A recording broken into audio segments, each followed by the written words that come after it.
I'm so pleased to see everybody here today. And as I mentioned earlier, I'm Liz Knuppel, President and CEO of Skystone Partners, and I'd like to thank you all for joining us today for our February installment of On Giving, incisive commentary and analysis at the intersection of philanthropy and the greater good. And at Skystone Partners, we believe philanthropy is a powerful force for good.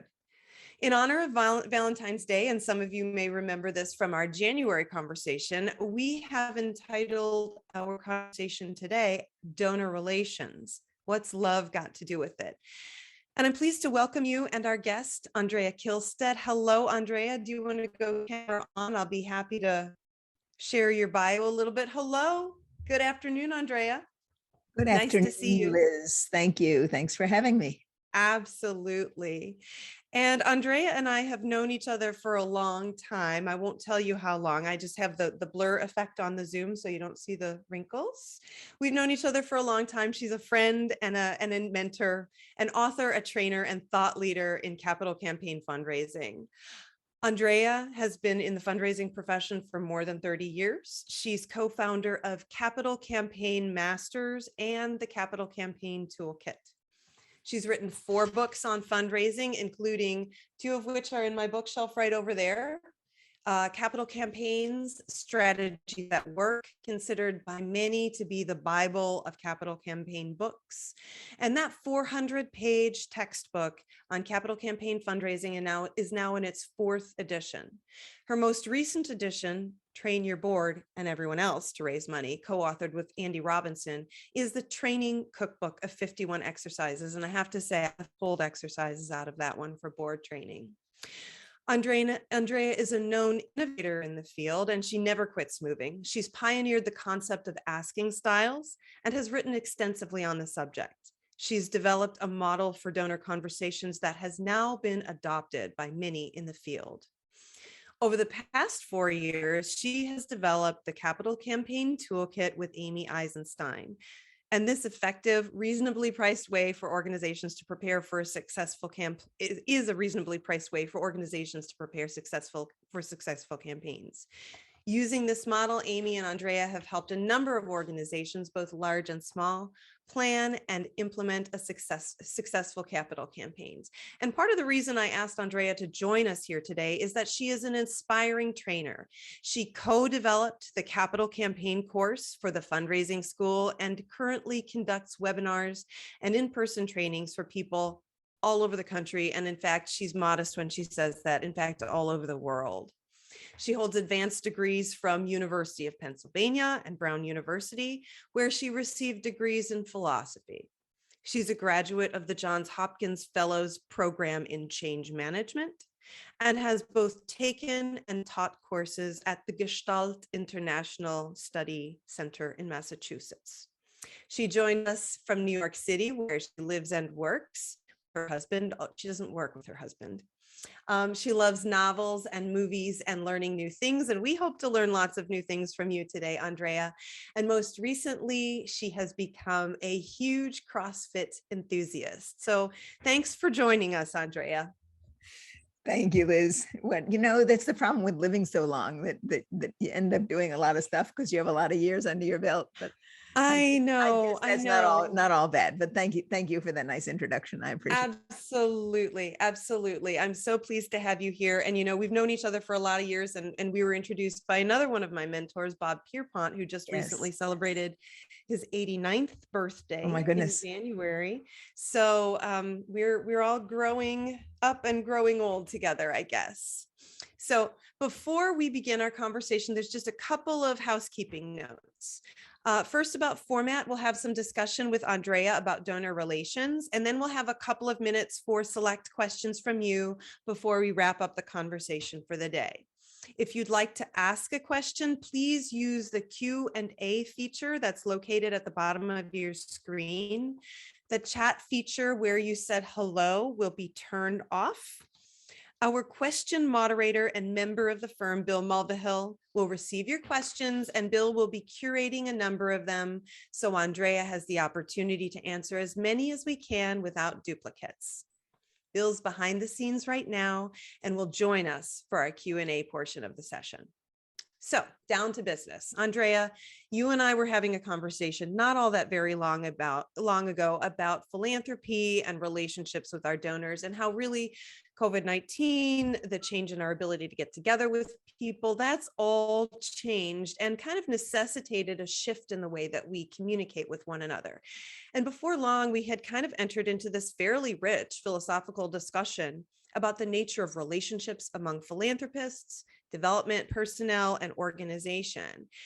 And one of the things that we also noted that makes me laugh a little bit is that we've heard a number of our colleagues in the field refer to loving on our donors, which is kind of I think a shorthand for nurturing those relationships, thinking about communication and nurturing relationships. But what we kind of settled on and what we kind of agreed on is one of the key questions, in addition to how do we communicate, is with these relationships, what does love actually have to do with it? And so I'm going to ask to start our conversation the way we begin a lot of these, with two questions. The first is, who is a philanthropist? And why do some of us talk about love when we talk about philanthropy and philanthropists? All right. So who is a philanthropist? If you look at the meaning of the word philanthropy or philanthropists, most of us know it means the love of humankind. Mm-hmm. And, I've come to believe that all of us have some philanthropists in us, Mm-hmm. and all of us have the ability to love. Mm-hmm. And all of us have the ability not to love, right? And it's not that some of us love and some of us don't. We have this sort of complex system inside of ourselves. But I think most people really do have the ability to love and feel best when they are in that state. Mm-hmm. And while we think about philanthropy as relating to money, I think it's actually a much more profound topic. The question of what does it mean to love someone, what are the different kinds of love, and what kind of love do we mean when we talk about loving and fundraising? Absolutely. And one of the things you had forwarded me some thoughts as we were talking about from Thích Nhất Hạnh about what love means, and I appreciated it, the combination of friendship, the capacity to love, and the like. But it also brings me back to another one of my mentors, Pat Ryan, who had said philanthropy lies at the heart of human greatness. And I wonder how that sort of Western thought and the Eastern thought that you and I had talked about a little bit relates specifically to our donors, and what it means, and the appropriateness of relationships, and talking about loving on our donors, or maybe using different words, loving our, appreciating, respecting, hearing, seeing our donors. How does that all relate? Yeah, so I sent you the material from Thích Nhất Hạnh. He was on my mind because he died recently. Any of you Sure. on the call who know anything about him, he was a remarkable Buddhist man who had the amazing ability to speak in great simplicity and clarity about Buddhist thought, and trained and taught and spoke and wrote to thousands and thousands of people. So when you asked me to be on this and talk about love and philanthropy, I thought, well, let me see what Thích Nhất Hạnh said about love. Of course, he said a great many things about love, and I quite like them. Every time I read what he wrote or listen to what he said, it sort of inspires me to think a little more deeply, perhaps, or broadly. And what he says, and I am far from a Buddhist, I really am not, but nonetheless, this really struck me, that what he said is that in the Buddhist tradition, love combines friendship, the capacity to understand and transform sorrow and joy, and non-discrimination. I thought that was really interesting, that in his mind, love is about having an open heart. And if you really can have an open heart, you have love for everyone. And it's not that you love them, it's that your heart has an openness, a quality of openness that makes you accepting and non-discriminating and able to see and to understand the people that you're with. And as I listened to him talk about that, just in the little that I was paying attention shortly after his death, just struck me that that's a way that I personally think about love. I think about love as a quality of seeing people, of really being able to see people, not looking at them in the context of how they make me feel, but actually trying to see and understand who they are. And I'm aware so much of the gift of that, of being seen, of having a sense that people are understanding you. When I think about how love relates to our business, to fundraising, I think that's a pretty good way to think about it. You know, people talk about loving on your donors. I got to say, it makes my skin crawl. It just simply makes my skin crawl, because I don't think it's an active process. I think where we want to be is a process of being open to our donors and seeing them and understanding who they are, and letting them know that we are here. And while we may or may not think the way they think, we see who they are and what they would like and what they would want. That, I think, sets us up for being good fundraisers. Just the quality of seeing. Honestly, I think it's also good for relationships. I have to say, I will have been married a very long time coming up. I have a big anniversary coming up, a 55th wedding anniversary coming up, would you believe? And I think that quality of love, even in a personal relationship, is a good one, of being able to see your partner. Sure. And to understand who they are, rather than to, do anything for them or to them. Just simply to see them is such a powerful notion.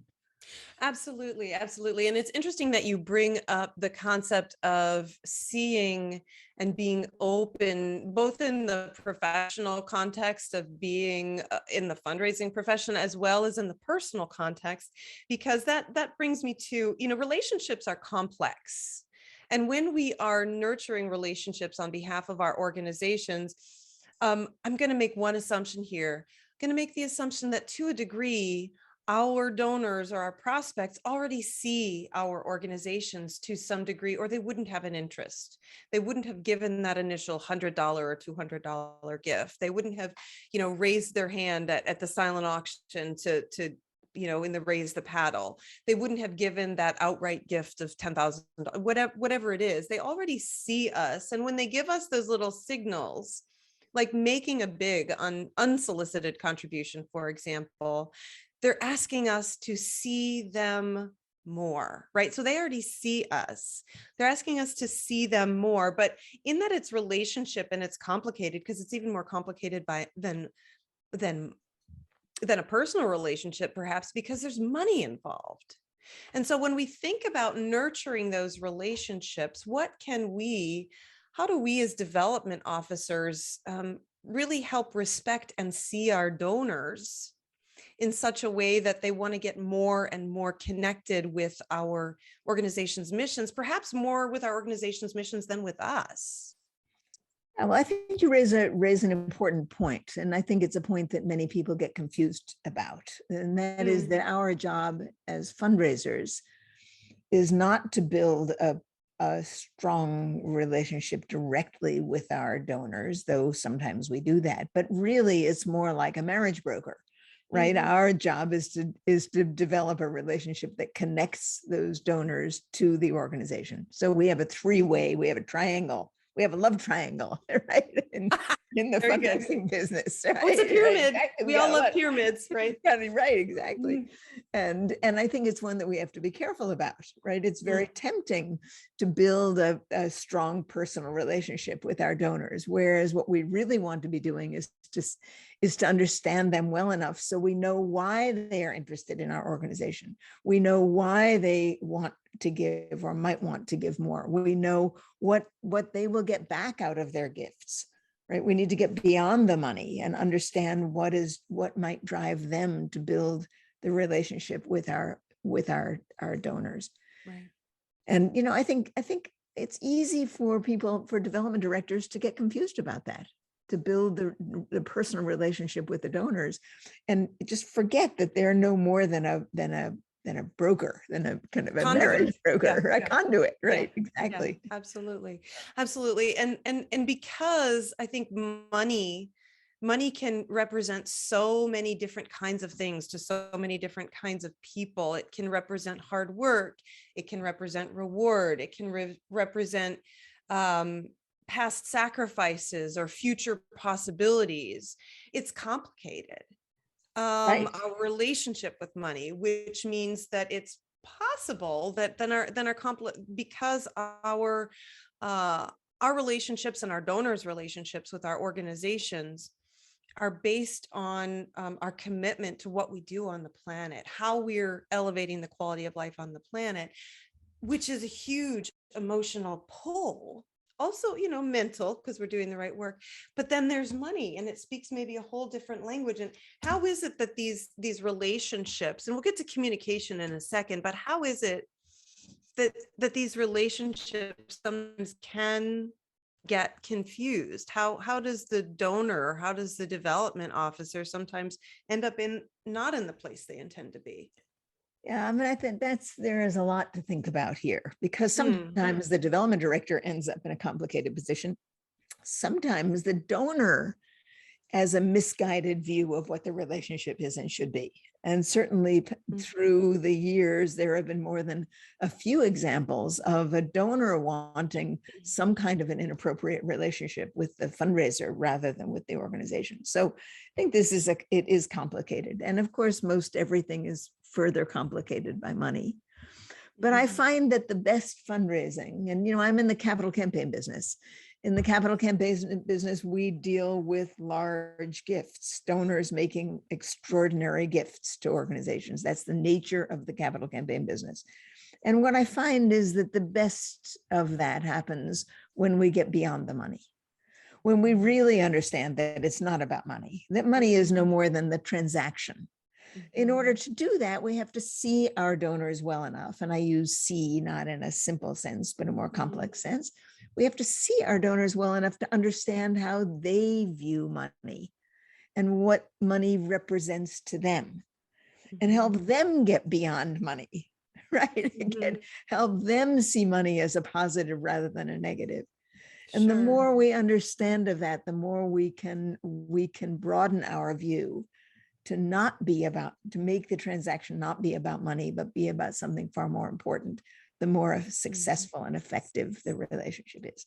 One of the things in the capital campaign business, that one of the questions we hear again and again and again is, won't a capital campaign cannibalize our annual fundraising? Good. I love hearing you say that out loud, because the answer is no. Well, the answer is no, and here's why the answer is no. And this is a related topic. The answer is no, because it's not about money. Right?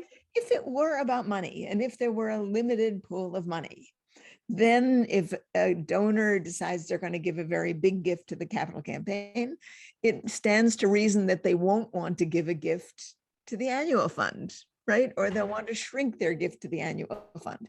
That is thinking that comes out of a belief that fundraising, that philanthropy, that the capital campaign is about money. Once the campaign, when the campaign is exciting enough, and when the donors are delighted enough to make a really big gift, they are likely to want to give more to the operations, not less. Because it doesn't have to do with how much money is in their checking account or their investment accounts.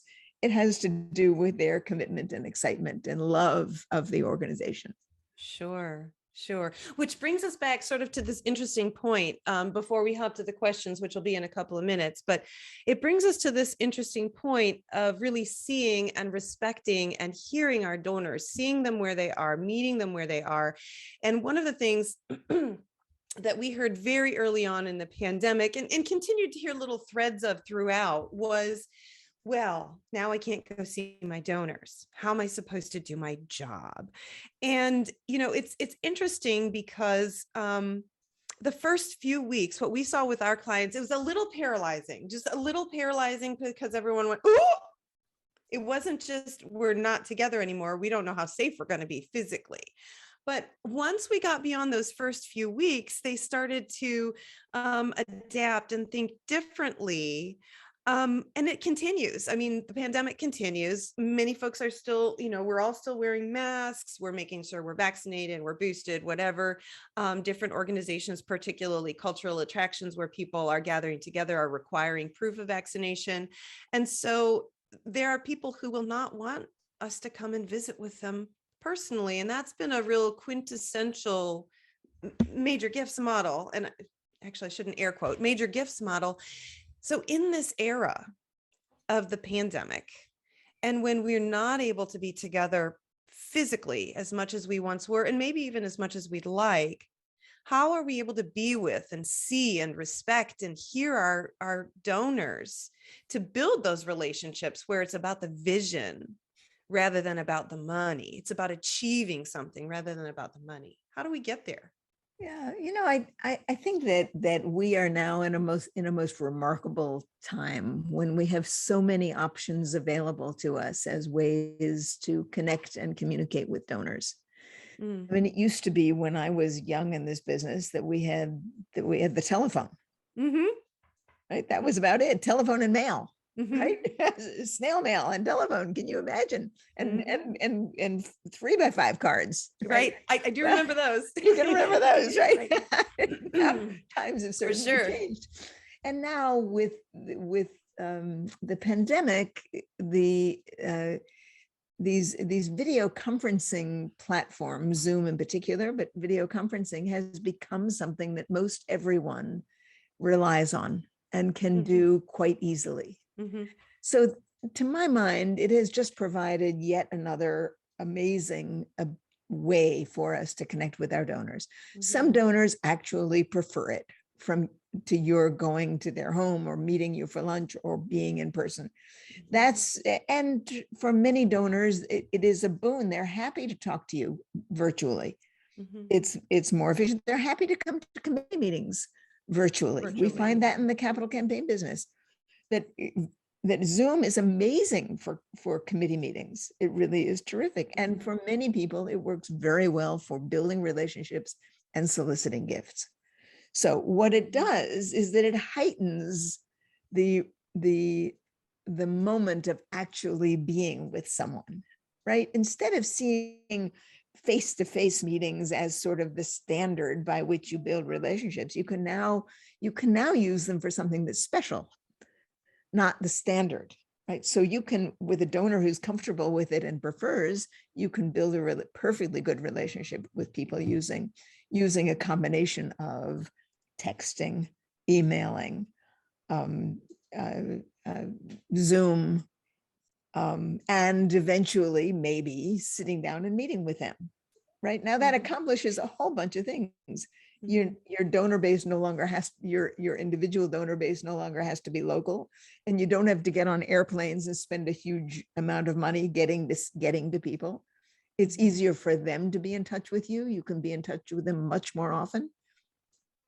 And if you look at the idea of loving your donors as getting to know them and seeing them and having contact with them, these are much easier ways to do that, right? It used to make me uncomfortable, frankly, when I had to travel across the country and go and see a donor, right? Having spent how much time, how much energy, how much money, and you show up at a donor's home and it turns out they're not really as eager to give to your organization as you thought they would be. Sure. But the pressure of having that kind of investment seems outsized, seems somehow inappropriate. Well, now we can build a whole relationship, particularly if you're talking to people around the world. You can build whole relationships until it turns out that the face-to-face meeting is just icing on the cake. But that's the fun part, and it's appropriate when it happens, not inappropriate because that's all we had. Sure. Right. And so what I hear you saying is, rather than be paralyzed, let us move forward, because our work continues, no matter who we are, whether we're feeding the hungry, healing the sick, educating young people, providing opportunities, in open air opportunities for education, enrichment, coming together in nature. No matter what it is, the work continues because the need continues, whether it is clothing, housing, food, or whether it is simply enriching one's life through an appreciation of the arts, going to the library and the like. All those things still exist. And pandemic or not, people still want to support all of those things because they believe in them. It's getting to the heart of the matter, so to speak. And so rather than be limited, let's add one more tool to the toolkit, so to speak, and leverage it so that it's to its best ability. But there's still always a place, if I'm hearing you correctly, for that face-to-face, because some people really do like to get together in person. Some people not so much, but as you say, maybe it's for the final solicitation. Maybe it's icing on the cake. Maybe it happens earlier. Maybe it happens later. Maybe it happens long after the gift is given. Maybe it's like, hey, let's get together and have a glass of champagne to celebrate this. That's right. That's right. And so I think what I hear you saying is, in nurturing those relationships and really showing the best respect possible to our donors, is to take the cues from them, is to offer them the type of information they want, the quantity of information they want, and interaction they want, and use a variety of methods, and sometimes simply ask them, often simply ask them, can I send this to you via email? Oh, you don't really get email? That's fine. I'll send it to you in an envelope, or I will send you a card. You don't want a card? Very good. I can put you on our newsletter list, and continue to build on what their preferences are until it is time to ask for a gift, until they actually say, hey, what can I do to help? How can I support? So we've talked a lot about money. We've talked about relationships.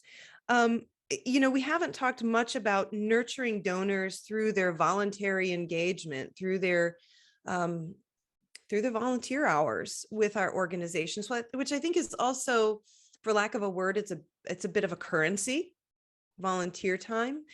Have you seen this in your experience with organizations you're working with, Andrea, that people are still wanting to come in and connect with organizations as volunteers? I'm not talking fundraising volunteers. I'm just talking that as a nurturing opportunity for your service volunteers.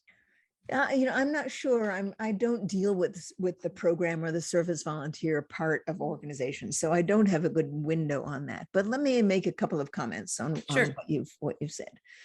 For those people who felt like the pandemic was a problem for them in fundraising, I'd like to just remind you that in every crisis, in every financial crisis, and again in the pandemic, what we saw loud and clear was that those organizations that decided it somehow wasn't appropriate to be asking for money when the market was crashing, when the pandemic was happening, when people were sick, when they pulled in their fundraising and said, we're gonna stop for a while, we're going to be respectful of this crisis, and we're going to stop asking people for money.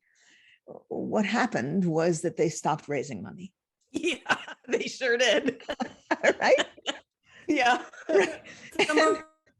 And that's pretty clear and simple, right? And we see it again and again. And then, of course, what happened is that the people who stopped asking for money and stopped doing good fundraising, stopped reaching out to their donors because they were somehow afraid. And then their fundraising fell off. And then they said, you see, in the pandemic, fundraising fell off. Right? They say the pandemic killed fundraising, which of course couldn't be farther from the truth.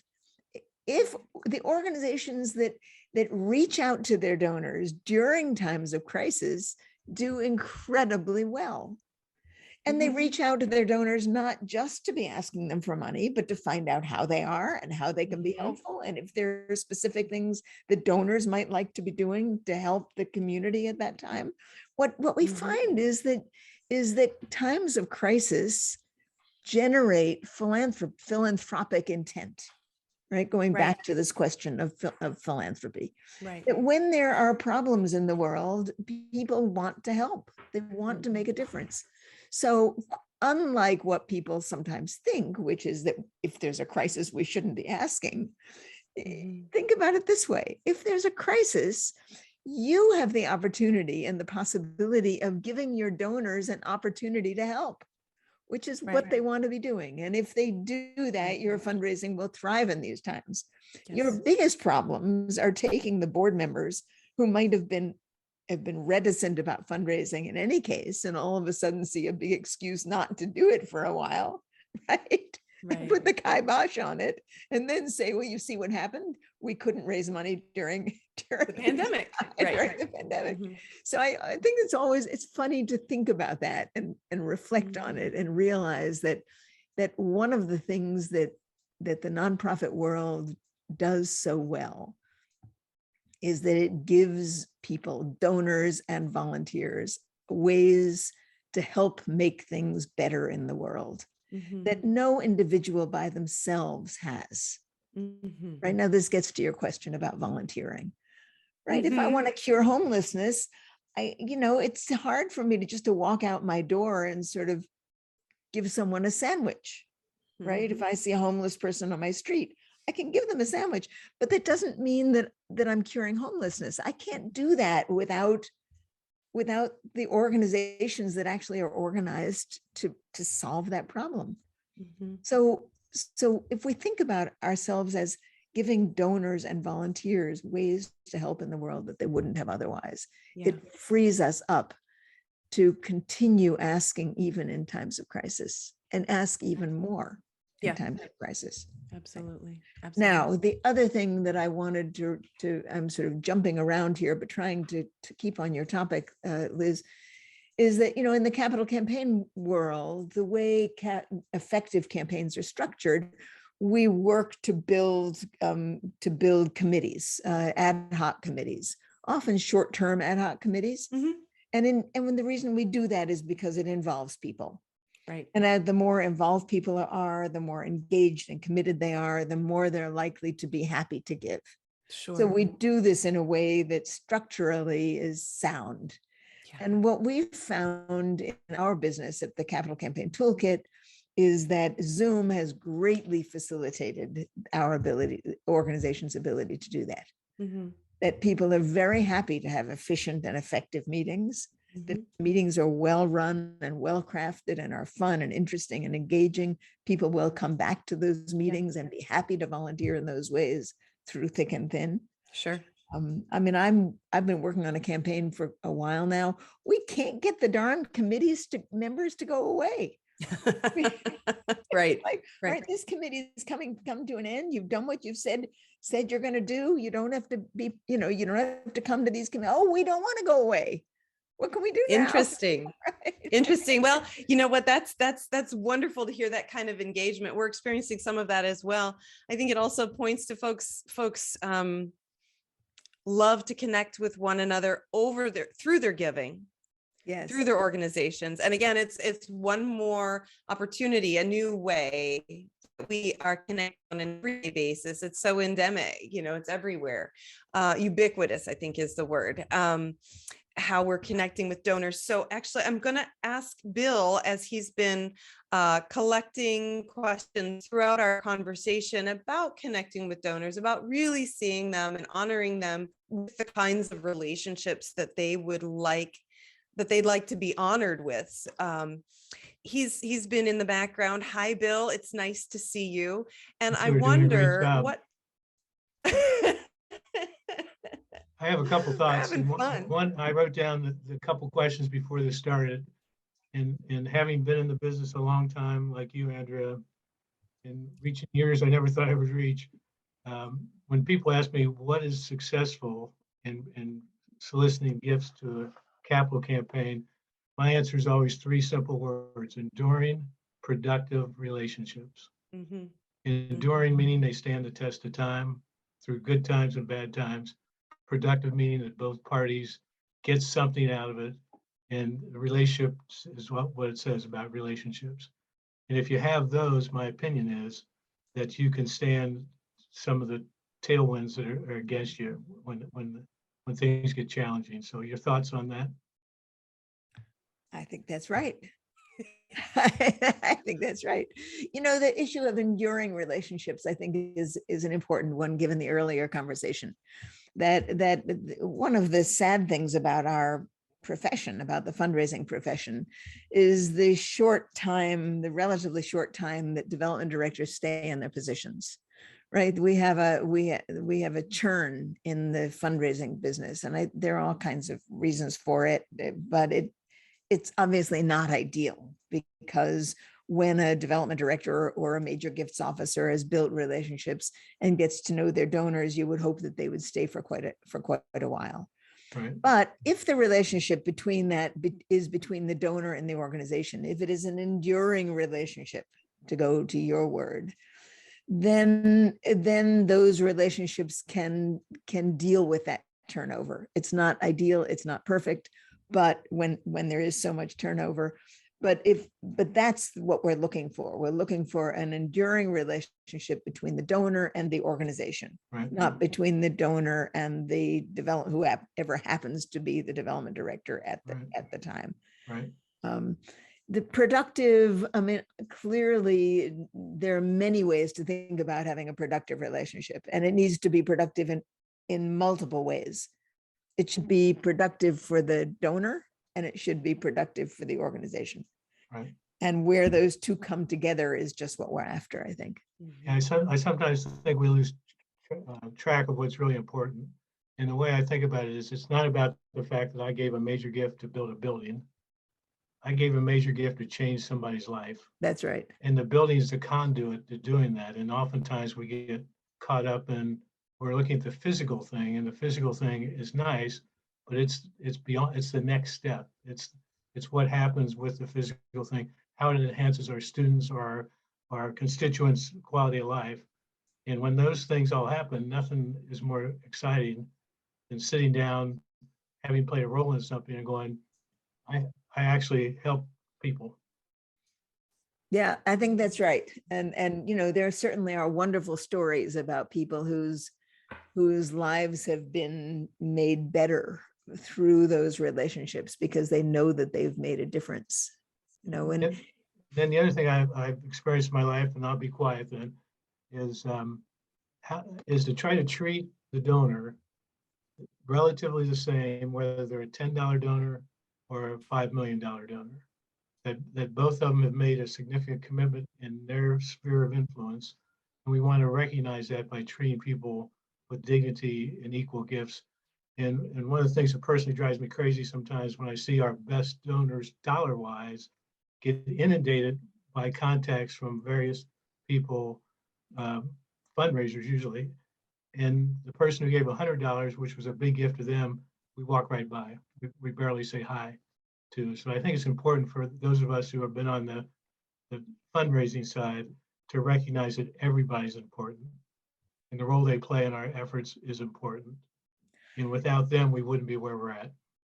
Yeah, you know, I often say to people in the fundraising, in the capital campaign business, that the gifts of $10,000 or $5,000 or even $1,000 may be far more difficult for a donor to give than the gifts of $1 million or $5 million. Right, right. And it's so easy to forget that, that what looks to us like little gifts in the context of the gift range chart are big gifts in the context of the people who are making those gifts. Right. And then if we have that enduring relationship with somebody, we know that. Yes. We know how to treat people, again, with dignity and class, really, how to appreciate what they do. You know, I've actually have a great story about that. Years ago, I worked on a capital campaign for a community library, and that library had engaged someone who had a great deal of challenges in life, and he had worked as the custodian for that library for many years. He lived with his parents at home, and the library didn't pay him very much, but paid him, and every day he showed up at work and he cleaned, and he was a part of that community. And when the library started the campaign, he came and knocked on the door of the director of the library, and he said, I've decided that I would like to make a gift to this campaign. And she said to him, what would you like to do? How wonderful. He said, I want to make a gift of $1,000 to the campaign. And she was totally stunned, right? I mean, stunned that this man would be able to give a gift of $1,000. And he said, but what I'd really like to do is I'd like to meet with the board to give my gift and tell them how appreciative I am to them of being able to have had this as my home for all these years, which he did. He met with the board. As a result of his announcing his gift, the board doubled their giving, and that became the gift of the campaign. There you go. Did. There you go. A couple questions have just come in. So Philip asks, is it possible to merge an annual gift request with a capital gift request? 2 requests in 1 approach? Yes. Yes. And in fact, I don't know, Bill, if you know this phrase, double mention, double ask, is that a phrase that's in your language? We often talk about when you talk to a donor about their capital campaign giving, you should mention their annual giving. And when you talk to them about their annual giving, if a capital campaign is coming up or has come up, you should mention their capital gift. Right. So I think that's important to do. You don't want to surprise people with another ask without letting them know what's happening. It's a bigger question of whether you combine those in a goal and have a comprehensive campaign, but that's a bigger question than we can take on here. Right. So Don asked if we could go back to volunteers for a minute. It seems that cultural institution staff often think that volunteers have, quote, already given through sweat equity, especially in those institutions where they can actively volunteer for hundreds of hours annually. And we shouldn't ask them for more, i.e. dollars. You addressed asking volunteers for more during times of crisis and through involvement. What are some of the other ways you see donors to be asked for even more? Well, I think we should always be asking. I think we should always be asking everybody. Honestly, I think that if you think about asking not as twisting arms or forcing or anything, if you think about asking as providing opportunities for people to do more good, and they're going to tell you whether they want to do it or not do it, then it becomes easy to ask anybody for anything. I mean, I've often thought, as long as I know someone is able and willing to say no to me, I can ask them for anything. And I think that's a pretty good lesson, actually. Well, no often means not now. Or not yeah, no, sometimes it means not now. Sometimes it means not ever. Sometimes it means, not that way. Sometimes, but I think asking people for things is such a way to build relationships, right? We ask people for things all the time. And it's a wonderful way to build relationships. So one last tip I would use for anybody out there who's in this business, when I would go visit one of our potential donors the first time, and I'd hand them my card, which said I was at the foundation, they said, well, you're only here for my money.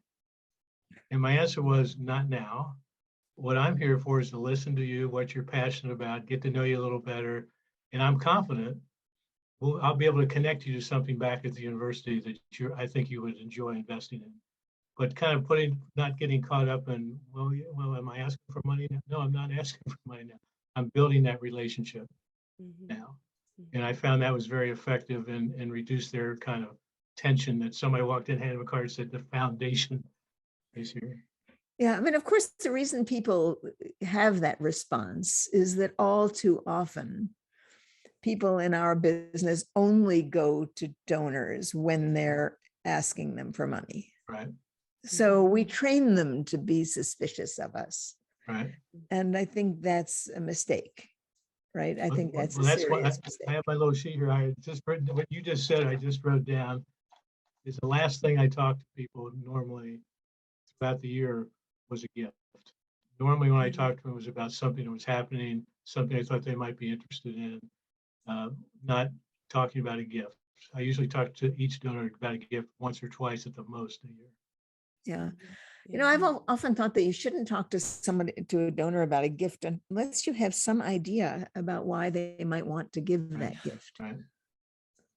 And that gets back to the initial conversation, which is about seeing your donors, right? If you don't see your donors and know who they are, and if you really haven't taken a good really haven't come to understand them, then you won't know why they might want to give. Right. And if you don't know why they might want to give, you're not ready to ask. Yeah. That's right. Great. Well, thank you. This has been very interesting. So I'll turn it back to Liz. Thank you, Bill. And thank you, Andrea.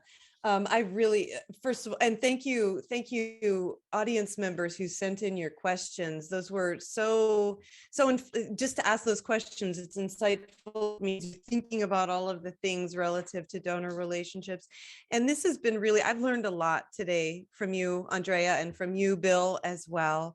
I hope you, audience members, guests who've come to see this on giving, have learned a lot today as well. I so appreciate, Andrea, your perspective on building relationships, on showing respect, on inviting people to show what really makes their hearts sing, and talk about some of the practicalities of what the pandemic has meant, when in fact it hasn't closed things down. It has opened things up with new tools where we can talk to folks and really build the relationships. And then it's the icing on the cake. It's the special thing when we can see them personally, maybe later, maybe much later, maybe sooner. So all of that in mind, dear guests, folks who have come to visit with Andrea and Bill and me today, thank you for coming. And I hope that this helps you and your organization promote generosity among your ranks and throughout your organization and your donors. I do hope that you'll join us next month for Marches on Giving, March 8th, 12 o'clock Eastern, and really building on this conversation with Andrea about donor relations. We'll be talking about the ultimate donor relationship next month in March, the planned gift. So keep a lookout for the invitation, and I hope you'll enjoy us. And again, Andrea, we can't thank you enough. You've given us so much to think about relative to what we talk about when we talk about donors, how we nurture those relationships, and how many opportunities we have to appreciate them. So thank you again. I hope you all will take some of this to heart. If you have further questions and you'd like Andrea or me, please know that there will be a follow-up email. And I'd like to give us some final words. And this was a nugget, Andrea, that you sent to me when we were preparing for this. And it was an alphabet by Dr. James Doty. And in the rush of your daily life, there are probably moments, even days and weeks, when you forget what's truly important. And there is a 10-letter alphabet that starts with C and ends with L. And Dr. James Doty was a clinical professor of neurosurgery at Stanford. And it's a simple way to stay connected to what matters. We'll be including that in our follow-up email as well. But just to give you a teaser, it starts with C for compassion. Open your heart for yourself and others. And it ends with L. Let your heart be open to love from within yourself and from others. So we'll leave you with those two little nuggets and say, keep doing good work. Thank you for joining us. Philanthropy is a powerful force for good.